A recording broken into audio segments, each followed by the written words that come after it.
नमस्ते। आज हम आपको हमारे वैदिक बीजगणित में निखलम विधि के गुणा करवाने जा रहे हैं और आज हम आपको 3 सभी संख्याओं के गुणा एक साथ करवाएंगे, यानी 3 व्यंजकों के। ये जो देख रहे हैं ना आप, x धन 1, x धन 2 और x धन 3, इन तीनों का हम निखलम विधि के द्वारा एक साथ गुणा करेंगे। तो हम इनको इस प्रकार लिखेंगे: x धन 1, x धन 2 और x धन 3। अब हम उत्तर के 3 खंड करेंगे। एक तो ये हो जाएगा इकाई का भाग, और एक हो जाएगा दहाई का, और ये हो जाएगा सैकड़े का। यानी ये x0 का है, ये x1 का है और ये x2 का है। और प्रथम स्टेप जो है ना, पहले में ये जो विचलन है ना, धन 1, धन 2 और धन 3, ये विचलन है इसके, तो इनका हम गुणा करेंगे। तो 1 गुणित 2 गुणित 3 बराबर कितना होता है? 6। तो हम 6 को इस दाहिने खंड में लिखेंगे, प्रथम खंड में। और दूसरे में क्या है? विचलन, एक विचलन का दूसरे विचलन के साथ गुणा, यानी 1 गुणित 2, 1 गुणित 2 धन 2 गुणित 3, 2 गुणित 3 धन 3 गुणित 1, 3 गुणित 1, यानी 2 धन 6 धन 3 बराबर कितना हो जाएगा? 11। तो इस 11 को लिख देंगे हम बीच के खंड में। और अब तीसरा स्टेप है एक संख्या में 2 संख्याओं के विचलन। तो ये कितना हो जाएगा?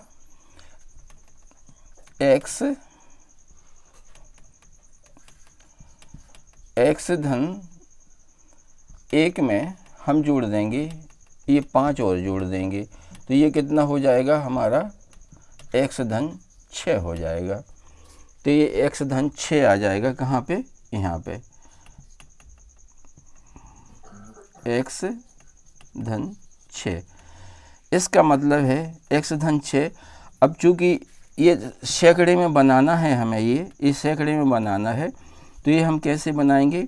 ये जो है ना इकाई में है, तो ये धन 6 इकाई में आ जाएगा, और ये दहाई में है तो धन 11x ये दहाई में हो जाएगा। और ये जो है ना, ये 16 है ये, तो ये 16x वर्ग हो जाएगा। ये हमारा आंसर हो जाएगा। अब इसको, ये 16x वर्ग है, 16 के ऊपर हम 2 जीरो लगेंगे, इसका ये अंकगणितीय फार्मूला है। और 11x है ये, तो ये हो जाएगा कितना? 110, और उसमें हम 6 जोड़ देंगे, तो ये हो जाएगा 6, 6 और 1 7 और 1 1716। ये हमारा अंकगणितीय उत्तर होगा, और ये हमारा बीजगणितीय उत्तर हो जाएगा। ये बस इसमें से कुछ नहीं। इसका आधार जो है ना 10 होता है, तो इसके बीच के खाने में और इसमें कोई गुणा या वर्ग का गुणा नहीं करना होता है। अब हम आपको, ये आधार विधि कहलाती है। ये जो है ना, इस विधि से हम आधार 100, आधार 1000 वगैरह वगैरह हम कर सकते हैं। अब आइए हम एक आपको उपाधार विधि का और समझा देते हैं। उपाधार विधियाँ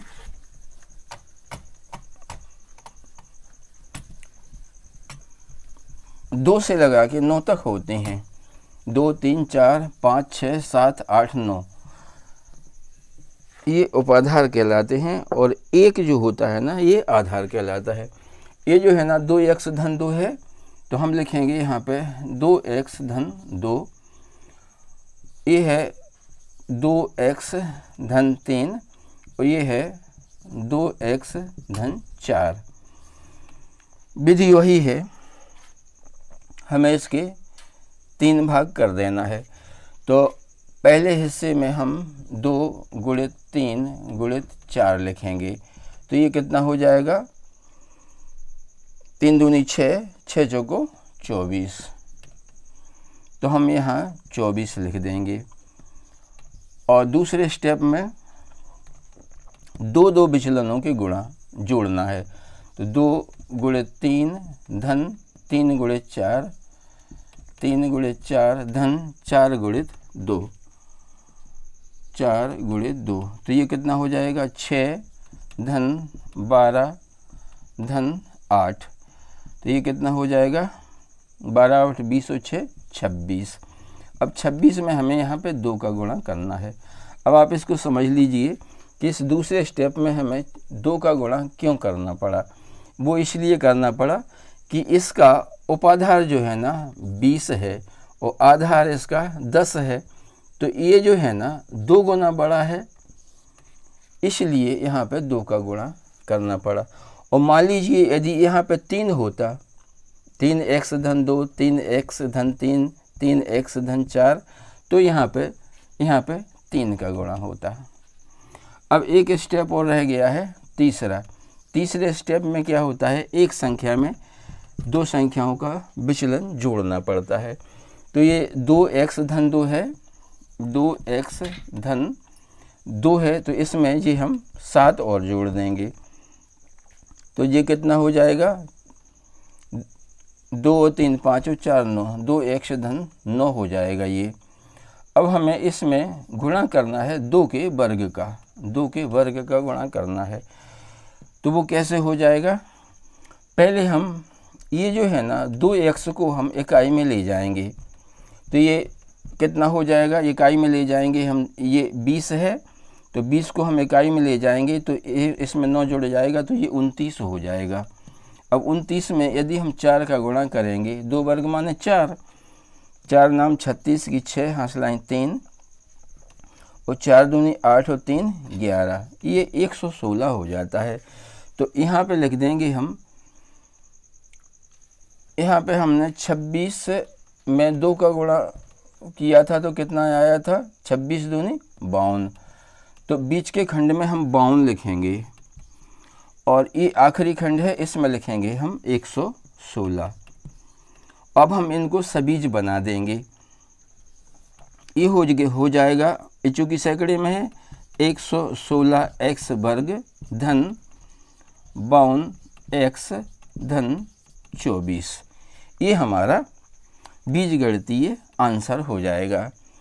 अब यदि हम इसको अंकगणितीय उत्तर निकालें तो क्या हो जाएगा, 116 में 2 जीरो लग जाएंगे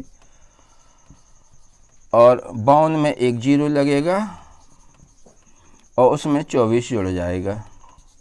तो ये हो जाएगा 4, ये हो जाएगा 4, 6 और 5 11 की 1 हासलाई 1 और 1 2 और 1, ये 12,144। ये हमारा अंकगणितीय उत्तर हो जाएगा और ये हमारा जो है ना बीजगणितीय उत्तर हो गया।